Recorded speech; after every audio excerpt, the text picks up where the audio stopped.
I grew up idolizing Emo, and that hasn't changed even though I've gotten older. Yeah, thank you. And running McLaren, I think one of the best privileges has been able to hang out with the Emos of the world. So let me start with maybe some history behind my watch that I'm wearing today for good luck, which is 50 years since McLaren won their first world championship, 1974. You won it for us. What was that year like? It was a fantastic year, Zach. It was when I joined McLaren, I feel the motivation, the determination to win the championship. McLaren never won.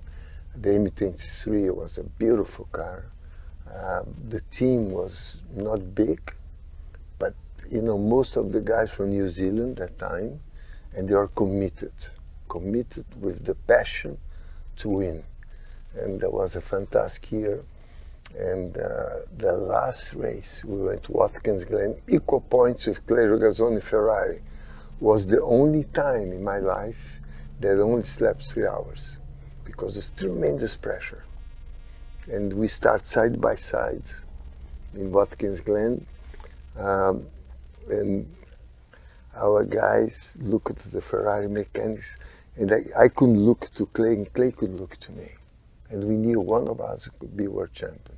The last race, equal points. Amazing. Did you come into the season thinking, I'm going to win races, we're going to compete for the championship? Was McLaren the favorite, an underdog? Where?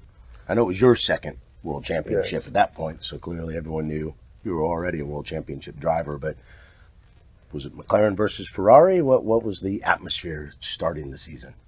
It was extremely positive. My teammate was the great champion, Danny Hume, was one of the best friends of Bruce.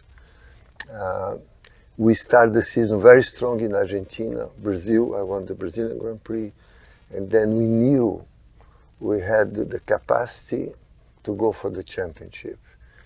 And then at that time, McLaren, the team was making a lot of preparation for each track. The logistic with different suspension geometry. We had a very short car for Monaco, short wheelbase, mid wheelbase, long wheelbase. I mean, the whole team was ready to win the championship. It was a fantastic year. And one other I'd like to touch on, because you were very close to him, and we're celebrating in Monaco today a special Ayrton Senna livery, which the fans love. He was amazing. I never got a chance to meet him. You brought him over to do an IndyCar test, which was pretty cool. What was Ayrton like, fellow Brazilian, fellow world champion? He seemed to be a very special guy. Since he was racing karting, when I was testing my own car in Interlagos, he used to come with his father. He was very shy. I said, Ayrton, come to the inside the garage. And then he come, and then the history made Ayrton, and we're always very good friends.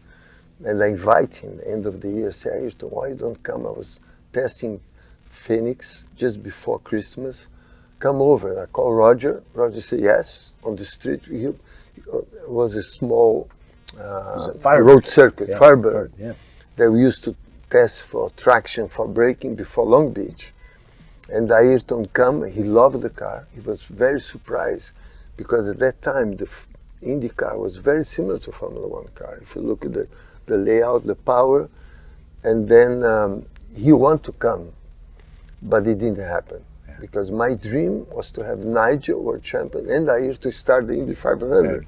For me, it would be fantastic, but then it's history. But he was a very quiet, when he didn't know the people, but he had a very good sense of humor when he was, knowing more the people. He was a fantastic driver and a very special person. Yeah.